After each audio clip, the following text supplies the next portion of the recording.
In today's video, I'm going to teach you how to make better beats in Soundtrap. First, open a new project and set a tempo that fits your vibe. Turn on the metronome so your timing stays tight. Start with a strong drum foundation. Choose a drum kit you like, then build a pattern with a solid kick and snare. Keep it simple at first. A steady kick pattern, a snappy snare on the 2s and 4s, and closed hi-hats to fill the groove.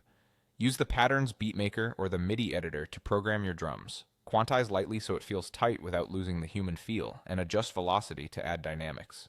A couple of ghost notes on the snare or extra hi-hat variations can bring your rhythm to life. Next, layer sounds for depth. Duplicate your snare and blend it with a clap or rim for more character. Add a shaker or open hat for movement. Pan similar sounds slightly left and right to widen your mix, and roll off unnecessary low frequencies on percussion so your kick has space. A touch of reverb on select elements creates depth, but keep it subtle to avoid washing out the beat. Use loops for inspiration when you're stuck, or to spark a new idea.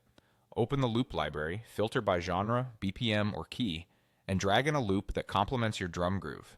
You can chop the loop, shorten it, or use just a few slices to keep it unique. Soundtrap's loops are royalty-free, so feel free to experiment. Use loops as a starting point, not a crutch. Let them guide your direction while your original elements lead the track. Add bass lines that lock with the kick. Choose a bass instrument or 808 and follow the root notes that fit your idea. Aim for a simple rhythm that emphasizes the downbeats and supports the groove. Adjust note length to create bounce and leave small gaps so the bass breathes. If the low end feels crowded, try shifting the bass notes away from the kick or slightly shortening them to reduce overlap. Now add melody or harmony. Pick a lead or a synth pad and write a short, memorable motif. Use Soundtrap's key and scale tools to stay in tune, and build simple triad chords beneath it for fullness.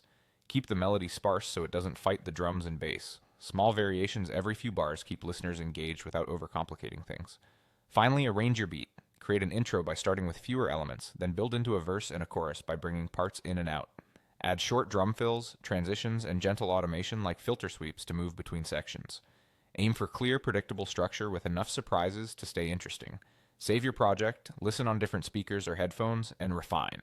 With these steps, your beats in Soundtrap will feel tighter, fuller, and more professional.